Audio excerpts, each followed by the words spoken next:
Hello everyone, welcome to this video on how to clean your Honda C90 carburetor. But more specifically, or I guess you could say more ambiguously, whichever works, this carburetor applies to all kinds of Hondas and most pit bikes as well. This is the Keihin PB carburetor, but the PZ carburetor is very similar. Most of the carburetors you will find on horizontal Honda engines before, let's say, 2012 are going to look like. It's going to have a carburetor that looks very similar to this. If you have a slightly later model of around 2004, 2005 Honda Super Cub that still has a carburetor, it probably has one that has a couple of emissions tubes, but other than that, the basic architecture of the carburetor is the same from even the early 60s all the way to 2012 when that line of Super Cub was discontinued. So this rebuild video will also be able to help you with other motorcycles as well. Most upright motorcycle engines use a similar carburetor to this. The general architecture is very similar. So if you just want a basic how-to clean a carburetor and rebuild it, I will explain certain parts that are on the carburetor on the way. What you're going to need is a high quality screwdriver. Now you can buy really cheap screwdrivers, but they have these really soft bits, the heads I mean, are really poor metal. This is a higher quality one. I'm not sure if you can really tell, but it's very important to get yourself a good screwdriver with a head that properly fits. So buy a couple of sizes, it's very cheap. But you see, on this carburetor, which is not related to any other carburetors that I'm showing here, but you can see how the heads are just mangled on a lot of these screws, and that's because of the screwdriver being not very good.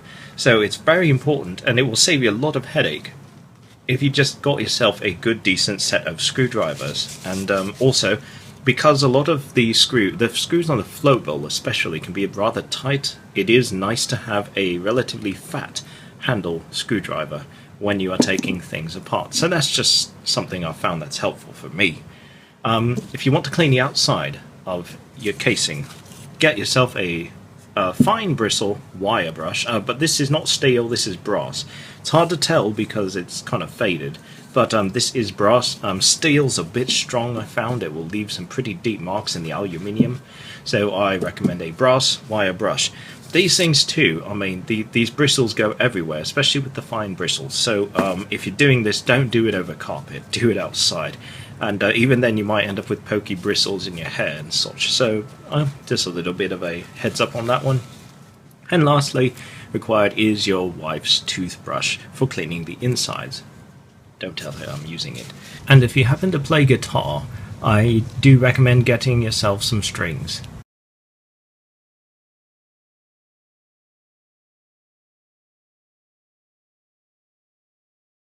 Now, before we get to this stage, obviously you're going to have detached the carburetor from the bike. I can just run through a few points. This is the choke, as you can see. This is where the choke cable attaches. So you're going to undo this screw. In fact, here I'll just walk it through it. You're going to undo this screw here. And when you're undoing screws on carburetors, oftentimes you will have to kind of brace the back of what you're doing. You see how this tab is actually quite flexible. So brace, get a good grip on things, and make sure that head is seating very well inside the screw, and the screw head, and then give it a good amount of torque. Otherwise you can end up mangling the head pretty easily. As let's try and focus on this here. You can see it's somewhat mangled already, but they'll just give you an idea. So that's just something to pay attention to. You don't have to pull this tab out at all. In fact, all you have to do is loosen it. Then the cable will slip out. And then what you do, or what I find is easiest, is just push this arm forward like this. This is your choke arm. And then you thread the cable out, and it slips out through this little, where is it? Trying to get it in there. There you go. And you can see the cable will slip out here, and that's how you walk the cable out. And so that's basically how you'll detach the choke cable. When you're detaching the top of the carburetor, you just grab it with your fingers and unscrew it. If it's too tight, use yourself some paper towel, wrap it around the cap, and then you can use pliers or vice grips. Don't clamp it down very tightly though, because it's made of aluminium and it will break quite easily. So what you want to do is just get enough grip so that you can twist it off like this. I'm sorry I would show you on an actual bike. I just happen to not have any Super Cubs right now. I happen to sell my last one and I'm looking for another one, so I don't have an actual bike I can show you this on, just if in case you're wondering about that. And the last thing is you're going to be detaching the overflow hose, which is right here. There will be a hose attached to that. You'll be detaching the drain hose. Although, if you want to, you can actually undo the drain screw. You need the screwdriver for this. Undo the drain screw and you can drain the float ball. Now it's completely not necessary, but of course if you're going to take apart the carburetor for cleaning, it is a good idea to have that empty. It's not totally necessary. The worst that's going to happen is you separate the bowl and there's petrol in it and then you dump and then you're done. So that's what I do 99% of the time. I don't even bother undoing the drain screw. All I do is I detach the bowl and then I turn it upside down and that's it. So that's basically it. Of course you're going to have to undo the 8mm bolts to the intake manifold, and you're going to have to undo the screw, the band that is holding the airbox on, if you have the stock airbox.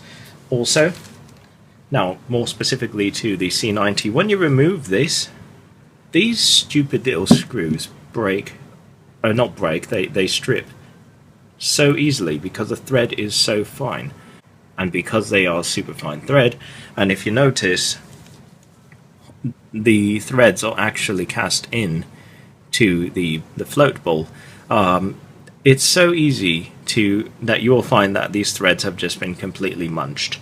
And now if that happens, it's not the end of the world, believe it or not. In fact, I'll tell you how to do that as we are going along, but so just beware that you don't want to over tighten these screws. If it happens to leak, you can tighten it a little bit more and a little bit more, but it's much worse to over tighten it to begin with and you strip the threads, and they're super fine threads. When you take this out, you probably it's possible that this O-ring, which sits right here, has fallen out, so just keep that with you and make sure that you don't lose it. And one thing I do really like to do is to keep myself organized.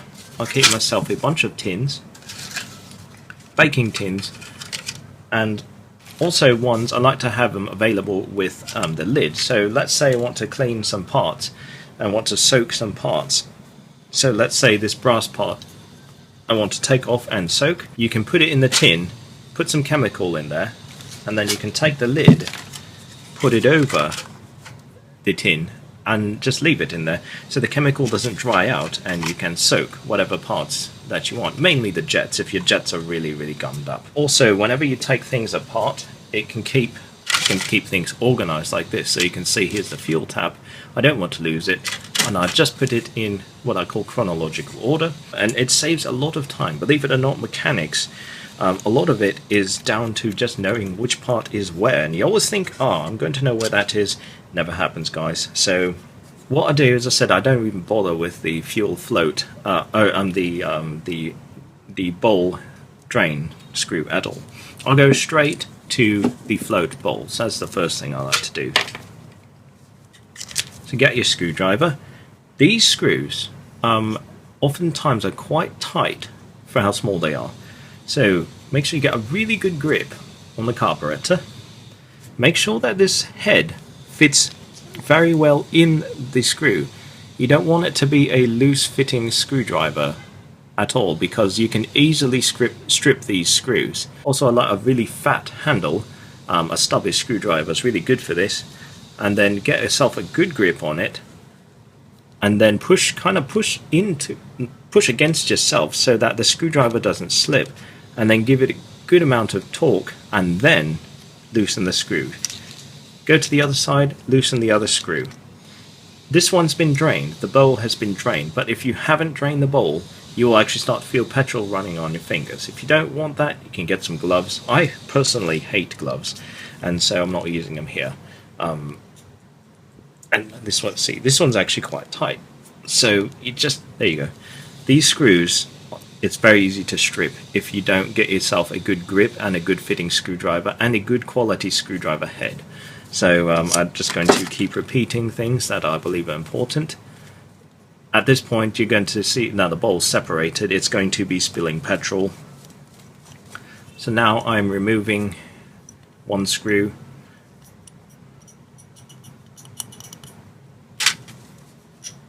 And of course, undo the other screw. As I said, this will be very, very petrol-y. Don't do this in a enclosed space. You will get high off of fumes, and I'm in an enclosed space myself, and this carburetor didn't even have any fuel in it, and I can still smell it. So fumes are very persistent. So if you have a very picky lady in the house, don't think you can get away with doing this in a bedroom or something. Separate the float bowl. I'm going to take this top end, I'm going to put it top thing and put it away. Now this gasket, unless it was leaking before, there's no need to do anything about it. And so all I do is I kind of look at it this way, and as long as you can see, and you can feel with your fingers, as long as there's a little bit of a bulge with the gasket, that means that there's enough rubber sticking out. Oh, and see if the gasket at all is damaged. So if you had seepage around the bowl, sometimes you might see a little divot or an imprint in the gasket, and that could be causing a leakage, and it doesn't have to be big at all.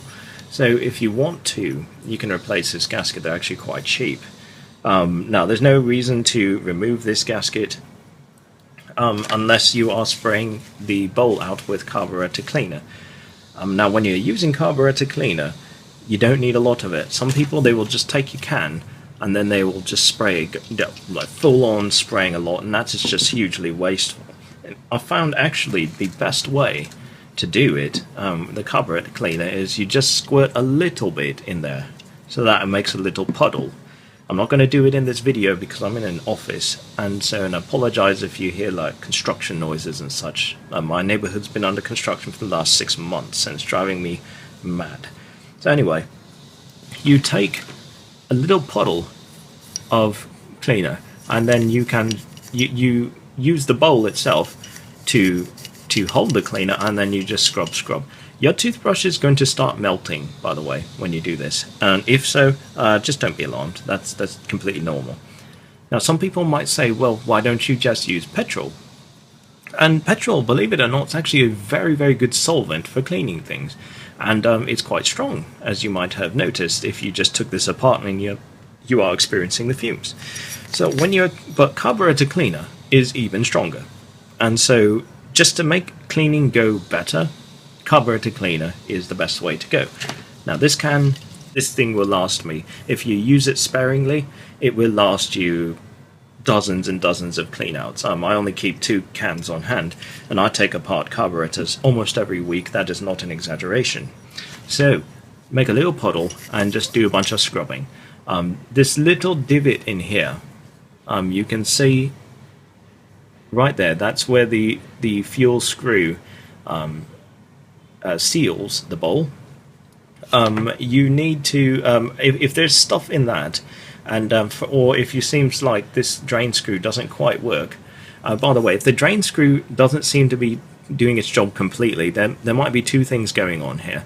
One, you might have had some numpty just completely over tighten this, and what it did was, as you can see, it's not a steel fitting, it's all just cast. It's cast aluminium. It could have cracked this, and if it cracks that, then you're going to get a slow, steady dribble of petrol coming out. Another problem it might have is that there is junk, and this is the most common, is that there's junk that has fallen in that little area right here. And so whenever you try and tighten the screw down, it hits that junk, and it doesn't seal, and you get a little steady dribble of fuel coming out. So if you do see that the bowl is quite dirty, this one's decently clean, get in that little area right there, and be vigorous with it. And you can even use the straw on the carburetor cleaner, remove the screw, and just blast it out, and that will be a good way to clean out. And then what I like to do with the carburetor drain screw itself, I shall remove it quickly for you. is I like to, well, okay, first when you remove the drain screw, inspect the O-ring. Make sure the O-ring is in decent shape, just so it's not crinkled or anything or cracking.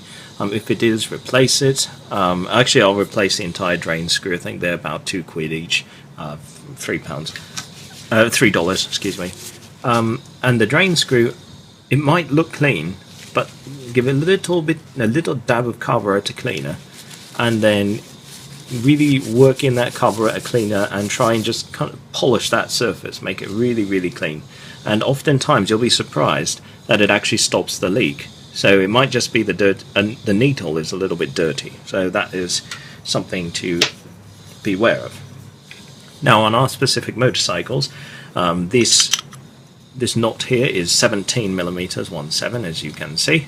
They're usually quite hard to undo, so actually, sorry to say this, but I recommend undoing it on the motorcycle itself, the scooter itself.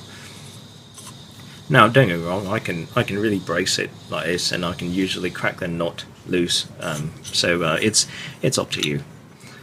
The bottom of this cup is where you're going to accumulate a lot of, especially with an older bike, you're going to have a lot of rust particles in here from the tank, and so if it's not been taken care of and such, so clean that one out.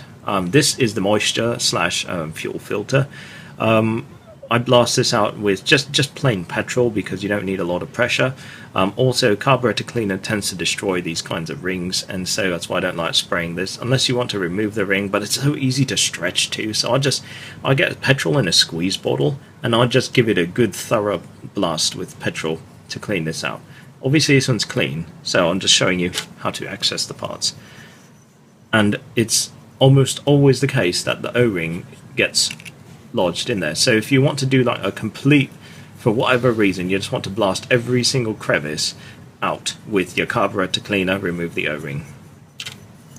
Also remove this O-ring too, this gasket too, if you want to do that.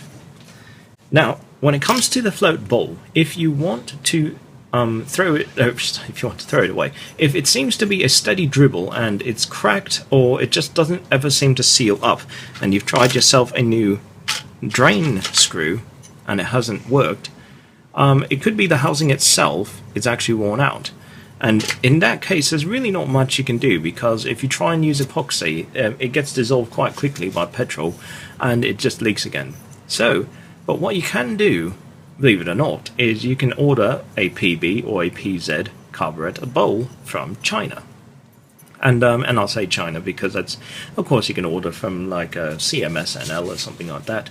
But that's expensive, and the Chinese ones usually are only about £10. So just order one of these and then stick it. In fact, the reason I know that's possible is because if you look at the casting of this bowl, it's so much brighter than the carburetor itself, because that's exactly what happened. I had the bowl itself had cracked, and so I didn't have a choice, and the threads over here on this thing had stripped. Oh no, sorry, the threads on this one had stripped out, the original bowl, and I was getting a leak at the fuel tap. So instead of buying a whole new carburetor, I just bought a bowl. I believe it was on eBay, and I plonked it on there, and I attached all the original bits. In fact, you can see how different the casting color of the plug is to the bowl, and so that does work. So you can save your original carburetor by ordering a replacement bowl by itself. So that's just a little note on that. But getting back to the top end of the carburetor, my tripod is starting to fall. Give me 1 second. Okay, next thing I like to do is I like to remove the float itself. It's very easy to do. Now you see this pin right here, which it's hard to focus on. This pin right here. Just push it out, and then pull. Literally, that's all you need to do is pull.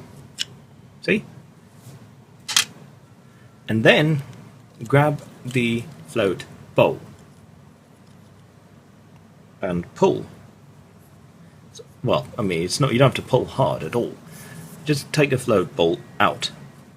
I'm going to put that in there at the moment because before you put things down, make sure you got the needle too. The needle, you see, goes in right here.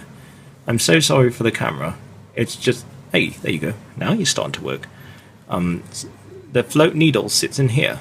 So pull out the needle and put it around, and then you're okay. Now you can set this piece down again, and we're just going to put that out of the way. When you're inspecting, now the shaft almost never has any issues with it, so I've never really looked at the shaft. I just take a paper towel and I'll wipe it down, and that's it. So what you do want to look at is the float ball.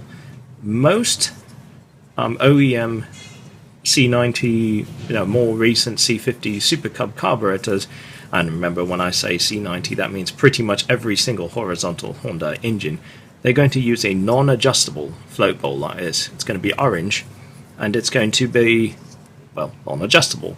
See, here's the tab, which is the adjustment for the float height, and you can't do anything with it. And that's because most of the time there's no need to. So, the only thing you need to do, you don't have to inspect any kind of float heights and resetting or anything like that. All you got to do is take a look at the bowl and make sure that it is not cracked in any way. Make sure that it is not leaky, because if it is, that's going to throw everything off. Now these bowls are very, very easy to, or they're very cheap to replace, even with an original Japanese one.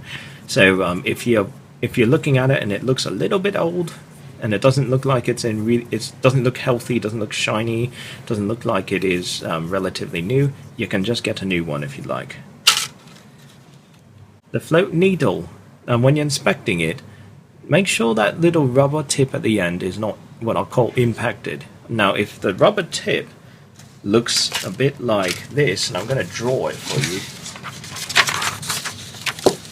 So if the rubber tip looks like a triangle, like so, zoom in. If it looks like a triangle like this, then you are good. That is ideal. But if the triangle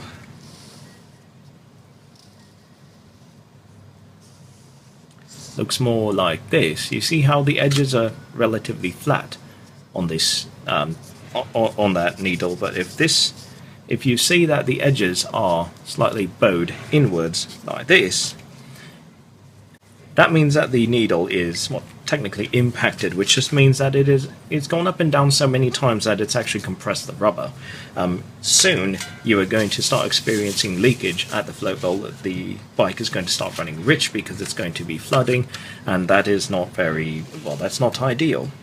What I like to do is I just like to replace the float and the needle at the same time, but it's not absolutely necessary by any means. And so, but it's just easy because if you order it with a kit, not a rebuild kit, a carburetor rebuild kit, it's usually it's going to work together pretty well, and you don't have to worry about mixing and matching anything.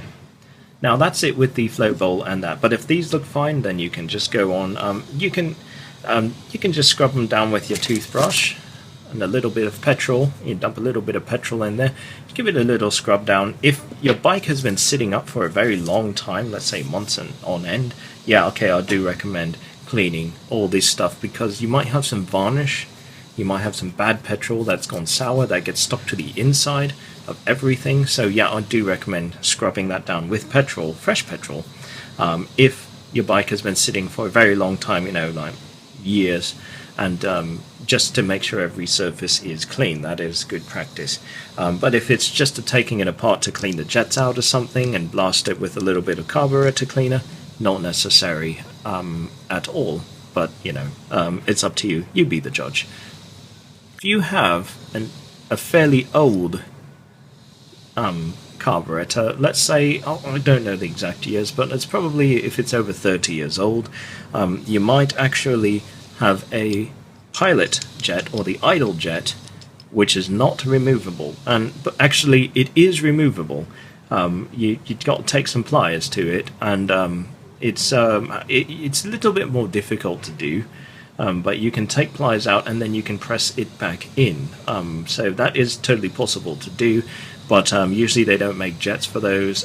So it's one of those, if you're desperate and you're on a budget or you just can't find parts, fine. But I mean, it's much easier to actually just get another carburetor altogether, one that actually has jets that can be replaced, especially if you're rebuilding the engine and trying to bore it up. Just a little note on that. So if you have the one that's not changeable, you're probably not going to want to keep your original carburetor when you rebuild it, because it's especially if you're trying to upgrade it, because this jet is going to give you a lot of problems. This one is removable, obviously. As you can see, it has a slot where you can fit a screwdriver. Now I'm just going to start with the main jet because there's no reason, I'm just doing it that way.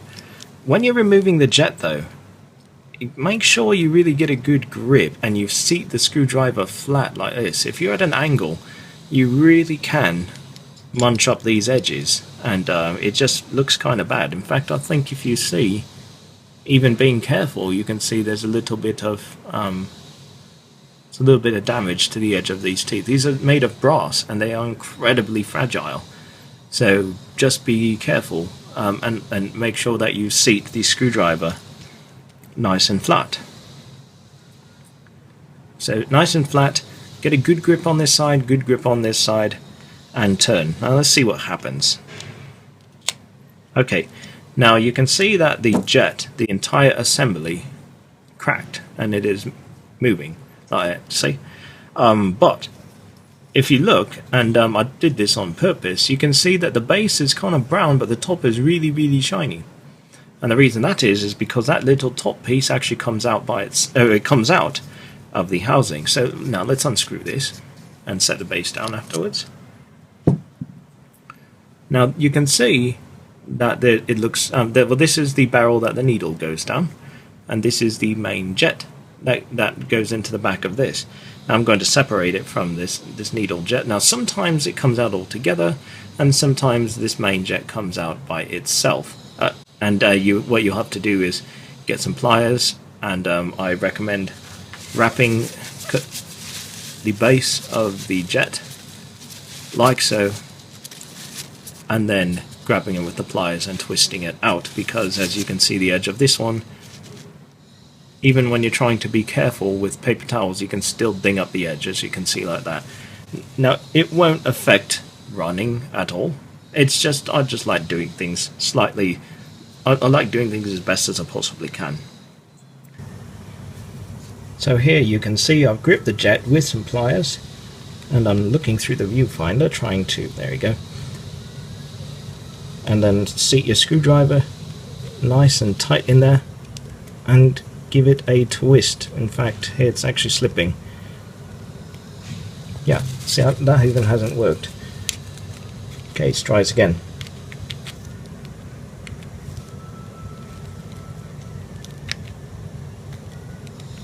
There we go. I hope that was visible on camera. Now you can see the jet itself is loose, so we're going to unscrew it, and there you go. This is the main jet, and I will show you how to clean that. And now we're going to remove the idle jet. Same thing.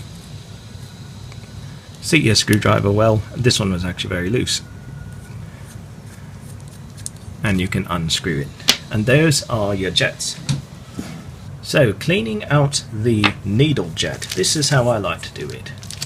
First, I get myself a very thin string. This is going to be the second from the end. So you can see these little holes, and these are the ones that I'm going to take a very thin string, get one that goes in easily, that you can just slide in, and I'm going to slide it through these holes. Now you don't need to apply a lot of pressure to this. I just run them back and forth through the hole, and like I say, you don't need to apply a lot of pressure at all. Okay, just run it through the hole, because the main thing is to actually clear up the hole. And I do it for all of these, all 5 of them, and there's going to be more on the other side. 2 over here. Sometimes you will have 5. Your jet might look different than mine. So I just run this string, the guitar string, through all of those holes, and then at the end I like to look through here. I do find that a cotton swab, and I break the cotton swab end off, and I spray it with a little carburetor cleaner, and I just kind of run it through there. So it's like using a little stick essentially to scrape off anything, but it's not going to be a metal stick, it's just going to be a cotton swab stick. Let me show you. So obviously the cotton swab's not going to fit in, so what I do is I break the head off. Now yours might not be made of wood, but it works just fine for the paper ones as well. And then I like to stuff the stick inside and kind of twist it around, as it's a pretty tight fit, you know, run it up and down there, and then it will clean. It will kind of clean, well, it will be a strong clean out for the bore of the needle jet. Now moving on to the idle jet, you can see there's holes, and they're bigger holes too. If you can see through, then that usually means you're fine, but I'm one of those super thorough people. In fact, I'm annoyingly thorough, even to myself, and so even if I can see through them, I'll still take the wire. I'll still take a wire, and I like to run it through to just make sure it is clean. And I said no pressure on, you don't want to be putting pressure on the side like this and trying to pull it through, because that can actually wear out the bore and change the side. You just want to run it back and forth like this, no pressure. You see I'm barely holding on to it, just so that it clears anything that might have gotten stuck. That's all. Okay, and repeat for this side too. I should stop using the viewfinder. There we go. Just like that. And when you're looking through, you should be able to see through the jet all the way. Although it might be a bit difficult because there's so much reflection. Okay, it's not going to be easy to tell, but you can see all the way through, from the bottom to the top. And I like to take the needle. I like to take a guitar string, and I push it through. See how it does go all the way through? See? Yeah, cool, magic. Goes through, and do the same thing. Clean out the jet this way. And that should remove a lot of the blockage. And if there is any, of course. And then this is the main jet, and these are going to be the biggest in terms of openings. So I find that a coiled wire, round wound, not flat wound, sorry, in case you know guitars. No, I'm just joking, it doesn't matter. But I get the fatter string, and then I run it, oops, that's too big. And I get the fatter string, I'm just going to use a skinny one for demonstration, and then I do the same, or run it through here, just like that, to clear out any junk. Now you're not done yet. Now this is kind of to address big blockages if they do happen. What I then like to do is I like to take the carburetor cleaner and I blast it out. Okay, now that white thing is the straw, and this is of my can of carburetor cleaner. Obviously I need to show you. Now I'm not going to be spraying, but because if this gets anywhere on my phone, it's going to literally melt pieces of it. So that I'm just going to show you what I do. I'll take the needle jet first, or whatever, and I'll take the bore of it. No, I'll stick it on top of the straw like this, and it might be a little finicky. You see, I can hold it with these fingers, but if you're not dexterous, you can do it like this and then push it down with your elbow or something, and I spray straight through. That flushes the up and down, you know, from that'll flush straight through like this. But what about the holes, right? Well then, what I like to do is I like to plug. Now if you have sensitive hands and sensitive skin, in fact you can see I sprayed this earlier, and you can see it's actually kind of dried out and burned one of my fingers a little bit, but I just don't care, I'm so used to it. So if you do this, plug up this side, then put the bore, or the opening over the front of the straw, and give it a good 2 or 3 second spray. What that will do is because you're blocking off the bottom here, it will direct all of the carburetor cleaner to spray out of the very small openings, the passages which are not in focus. And that is a good way to get that cleaned, those passages cleaned out. See, there you go. So you put this over the straw, and then you put this over your finger over the big opening. You push spray, and it sprays out through these passages like that. And I'm sorry I'm not showing it. I like to show action shots, but like I said, if I get this on my camera, it's literally going to melt it. It's going to melt the plastic, as you can see what it did to my finger.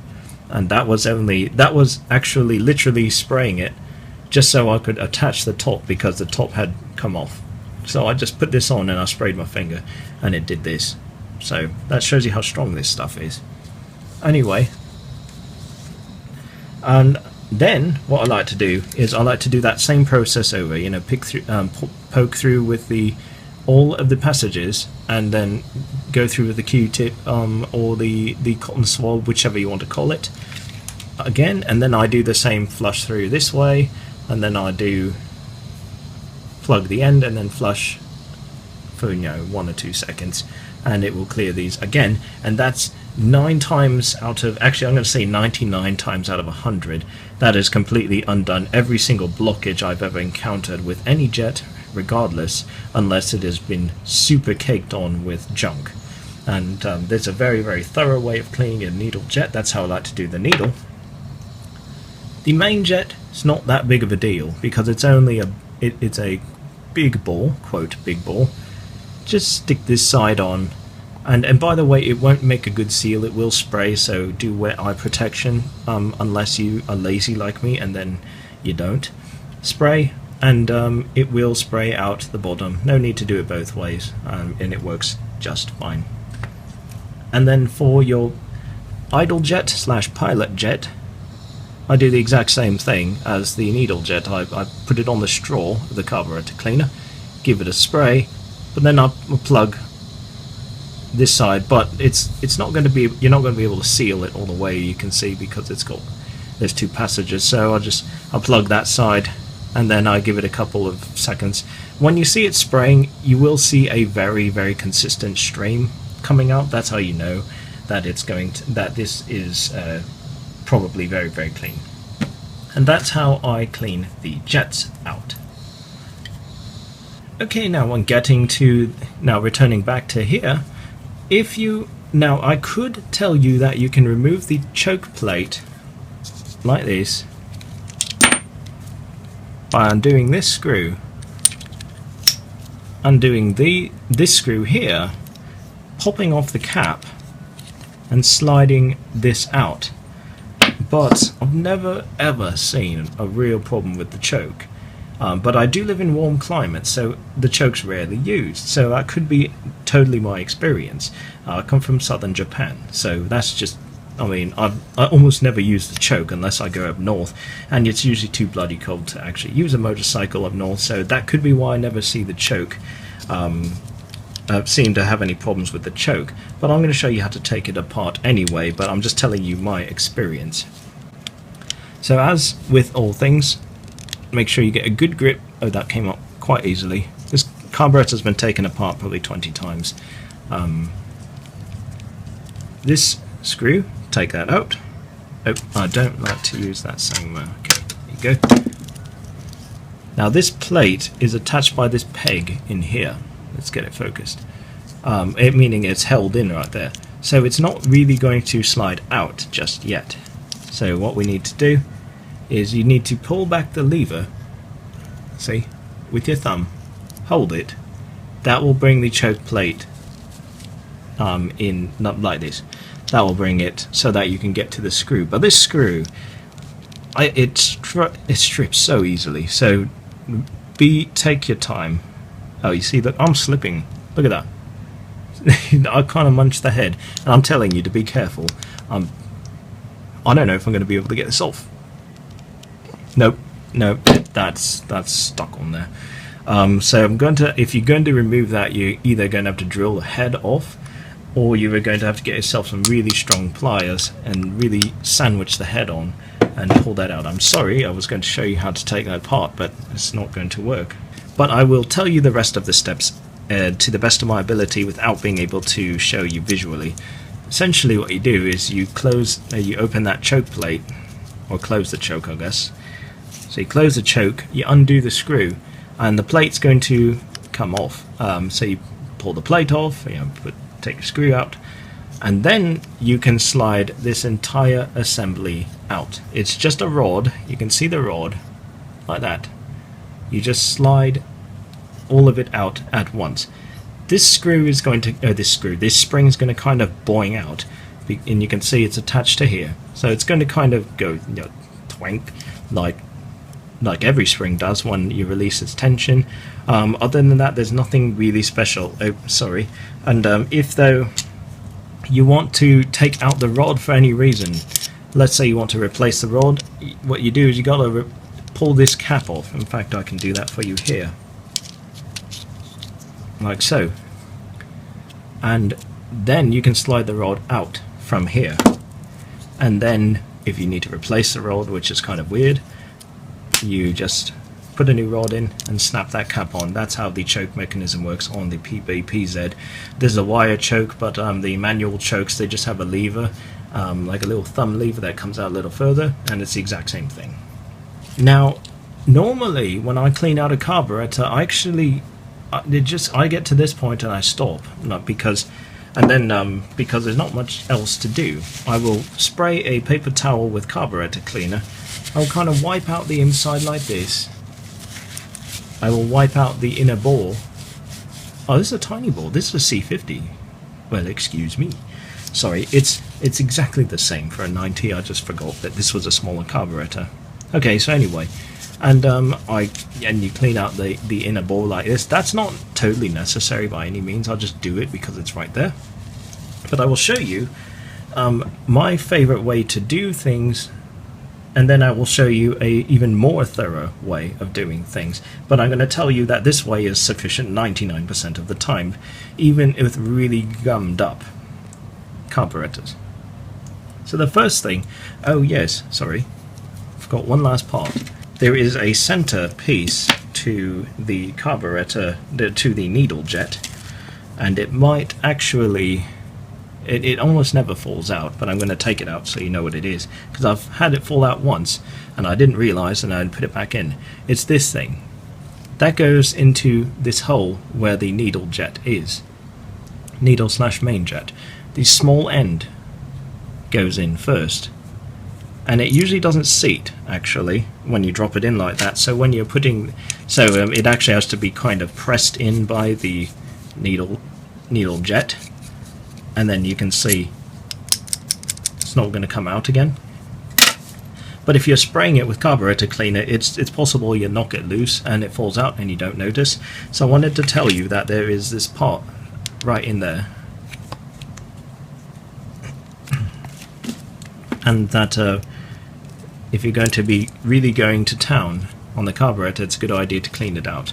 So you can get yourself like a skewer or something, poke it through there until this little guy falls out, put it in the put it with your jets and whatnot. It's not really necessary to clean it, but of course, to be thorough you can, but just give it a little spray with the carburetor straw, but usually I haven't found any need to.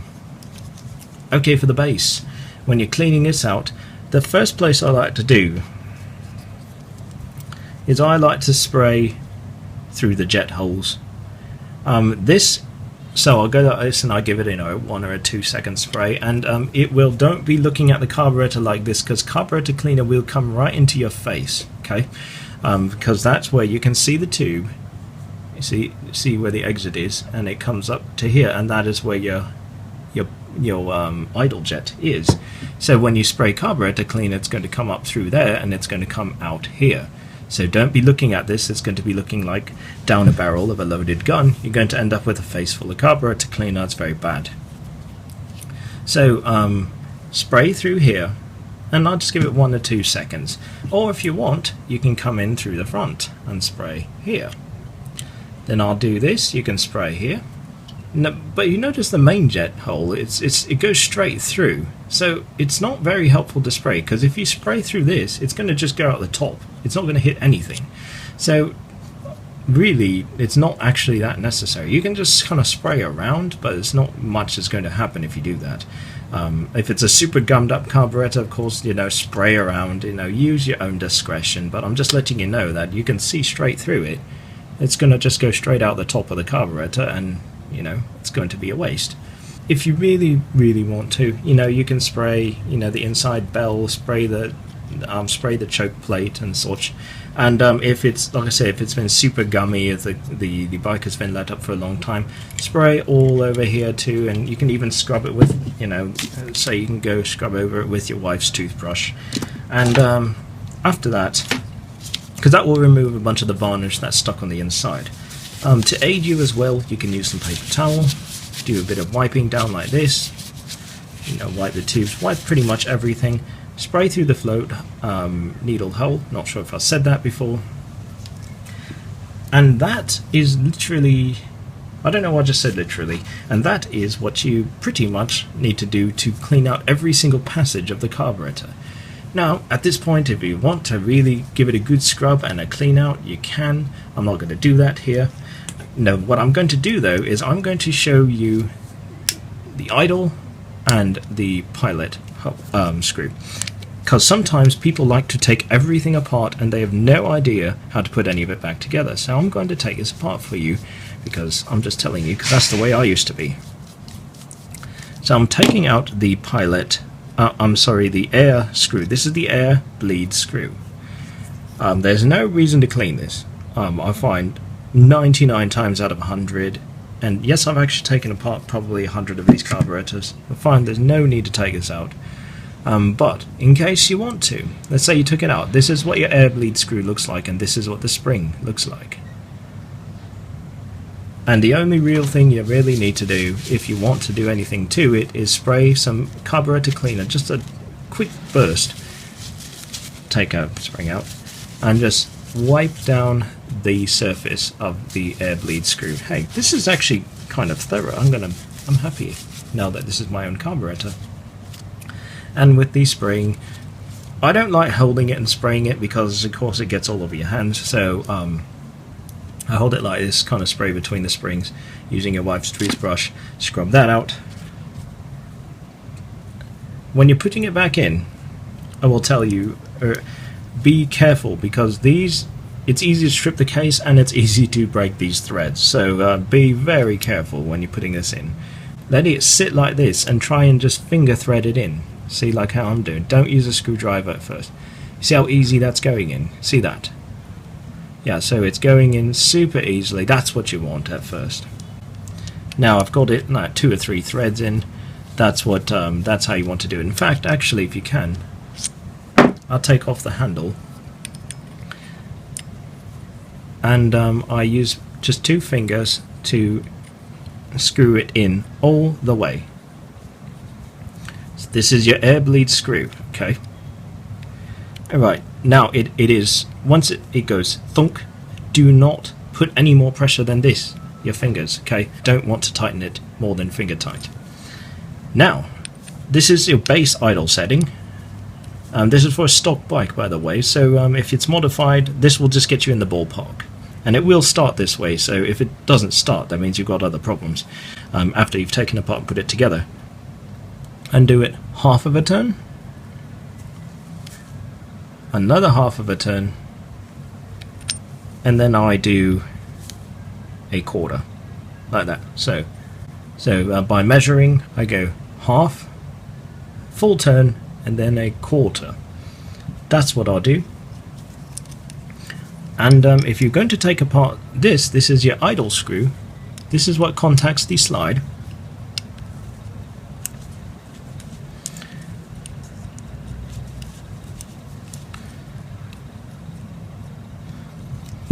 Do the exact same thing. Spray a little dab of carburetor cleaner. Wipe down the screw. Check for any damage.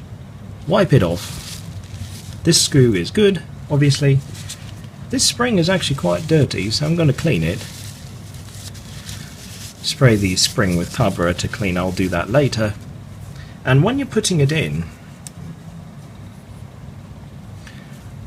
how I do, and remember that it's going to be super fragile, because the housing is fragile and the screw is fragile too. So just kind of work it in. You're going to have to put a little pressure, because this spring actually acts kind of as a how do you say it? You have to compress it slightly to get the idle screw in, and work it with your fingers for a ways, and leave it loose. Now you're going to say, well, it must have been in further than that. That's absolutely true. It could have been in further than that, and it probably was. But the reason I say is leave it loose is because it's better to have the engine barely idling at all than too much. well, in my opinion. And so when you start the engine, you might want to give it a crack of throttle when you and to see if the bike will fire up. And if the bike fires up with a little crack of throttle, gradually tighten this screw in further and further until it kind of arrives at until it won't die. Warm up the bike and then adjust the idle afterwards. So, but if these were working fine beforehand and you just wanted to clean your carburetor out, there's no need to touch these. I never do. I only have to if a bike has been let up for a long time and I wanted to clean everything, but I wanted to show you everything for this detailed video. That is it for now. I hate it, I'll be honest, I hate it when people just say, you know, reverse installation is just reverse of you know, disassembly. So I'm going to put it back together for you. If you think you got it, that's okay, but I'm just going to put it back together for you. You can stop watching if you'd like now, but like I said, let's just begin. Okay, when you're putting this together, if this fell out, or if you took it out, or if you drop it out, went inside my glove, there you go. Small end goes in first. Please focus.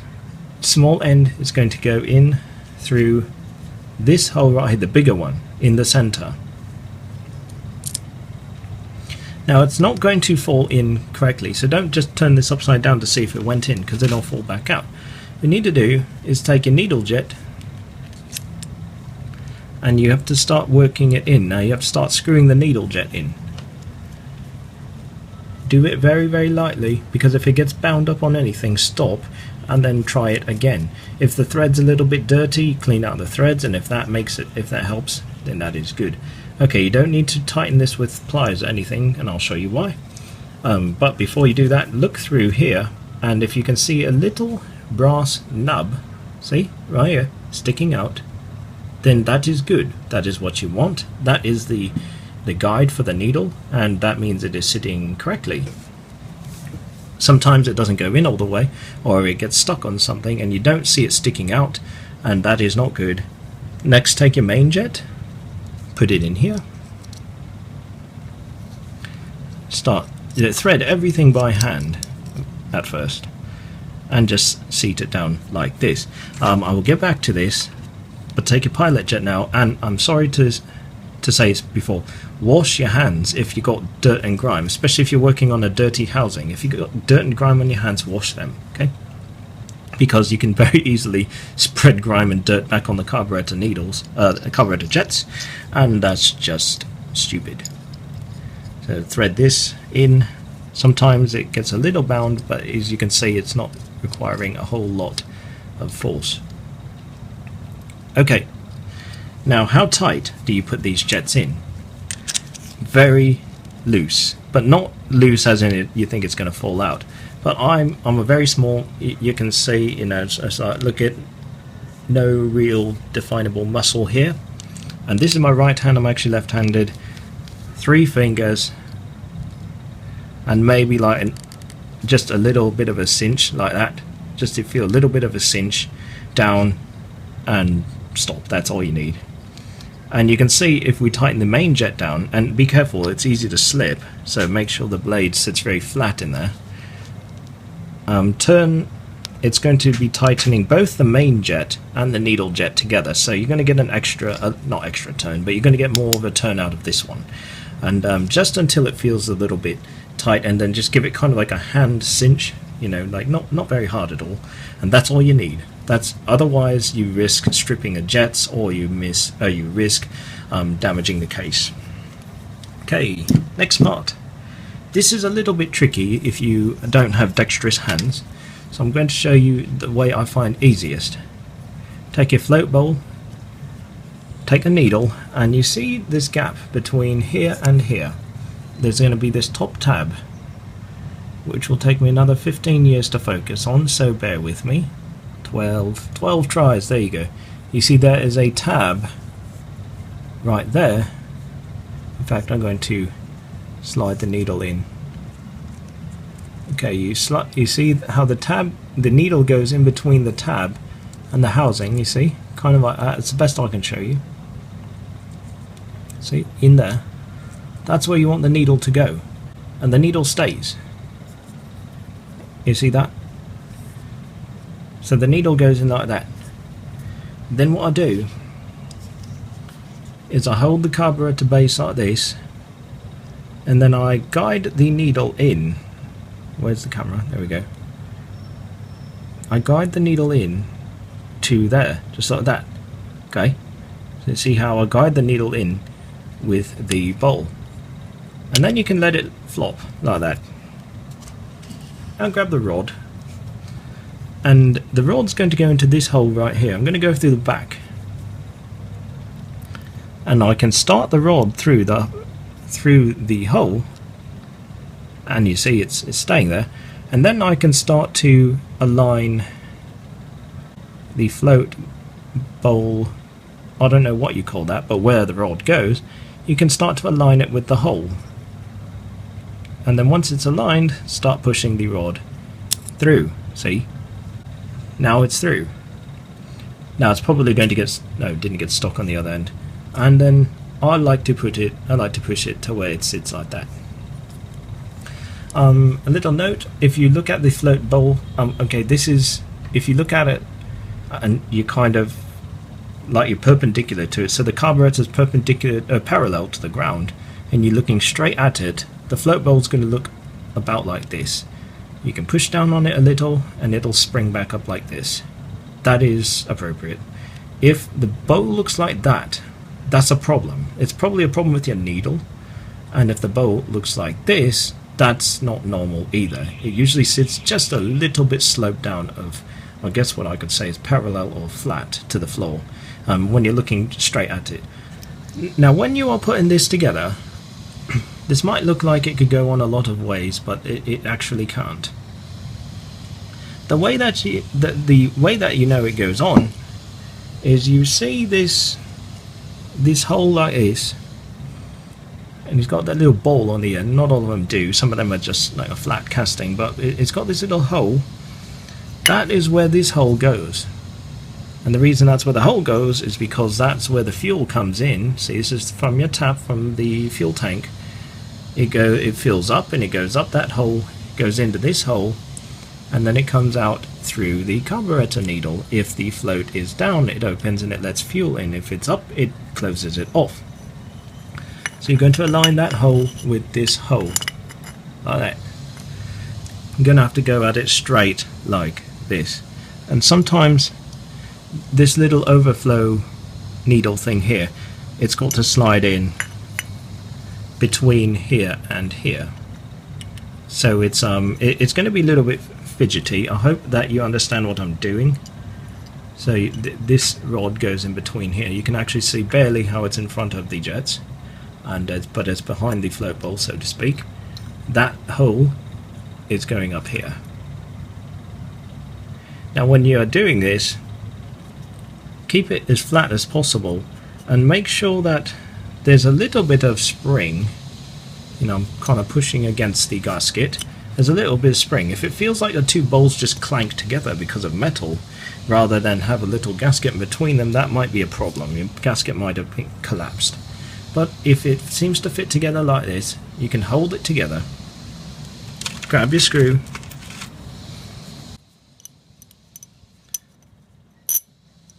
and start hand threading it. Hand thread every single possible thing you can with these carburetors, because these are very easy to damage. In fact, most of the carburetor repairs that I do are because of damage and not because they're worn out.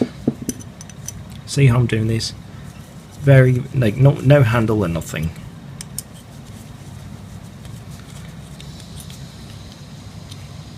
Now a little tip, if you happen to strip out these threads right here, you can buy a slightly longer screw in a very small knot and you can clamp it down like that and it works just fine. I don't know the size off the top of my head, but that is something you can do. Now when you're tightening it down, just hand tight, doesn't need to be very tight at all. You get the idea of what I'm doing with my hands. No big deal whatsoever. When you are installing, make sure your fingers are real clean for this one, because if you happen to get grime on this end and you try and close it off, oftentimes that doesn't, it actually leaks. If you want to double check, you can take a cotton swab, go in here, just kind of give it a good rub down like this, maybe shoot a little bit of carburetor cleaner in there, and then you can put the needle, the drain screw in like so. And again, it's very easy to crack the bowl if you over tighten these. These are kind of, I'll be honest, these are kind of flimsy, these carburetors. I like them because of how easy they are to work with in terms of smoothness and servicing, but they're very flimsy, so it's easy to break them. That's why you can tell I've got a new bowl, so it's not like it didn't happen. And just give it a little bit of torque. Now the drain screw on these bikes is completely accessible even in the bike, so don't worry if you don't over tighten, or if you tighten it too loose, you can still access it afterwards. Give it a tiny more cinch, and if it stops the leaking, that is well, then you know that was your problem. So it's better to under torque this one than to over torque. Lastly, take this, your basket, make sure the O-ring is on there, and holding the little thing, you might have to wiggle it in a bit, because it's not it is kind of tight to get it to fit, and it's not always so it's, and these baskets are a little bit flimsy, if I'm honest, so you kind of have to work it in like that, and it's going to stick out about this far. It's not far at all, but it does stick out a little bit. But like I said, it's a little bit difficult to work in there. Slide the O-ring in here. Sometimes can't get it in all the way, so I'll kind of push it down with the plug. And then these plugs are a little bit difficult to get started correctly. In fact, you see I got it wrong. See how it's not going in straight? So yeah, if you have to do this more than one time, don't think, there you go. Now see how easily that goes in now? See, I got it wrong the first time. So it happens to everybody. This doesn't need a lot of torque. Usually just kind of forearm amount of torque. Like this, you can see where I'm gripping on the wrench, and then I just go tighten against my own muscles. That's almost always enough. And I'm going to show you how to put this fuel tap back on, even though I didn't show you to take it off. And the reason I'm going to do that is because I want to show you how how I like to put it on, because these are very easy to break. Put the O-ring on first, make sure it seats in the O-ring, and when I tighten it down again, I always hand start it with my hands, because if I try and do it any other way, I said it is so incredibly easy. Oh, look at that, you can even see there's a crack on the screw housing. Come on, focus. Yeah, there you go, you can see part of the housing is actually cracked on this one. So you see, I wasn't lying. I didn't even notice that until I started doing this. So now the screw is started. Now this is okay because it's got this little bit of metal too. And now what I do is I tighten it down, but you see there's no resistance. I tighten it until there's a tiny bit of resistance, and I can tell that I'm actually starting to squish down the O-ring. Now I go to the other side and I do the same thing. Tighten until there is a little resistance, and now both of them there's a little resistance. I finger tighten this one, and like finger tighten a little bit, and then I go back and forth. Make sure you get a good grip, and the screwdriver has a good grip in the screw, and just go back and forth until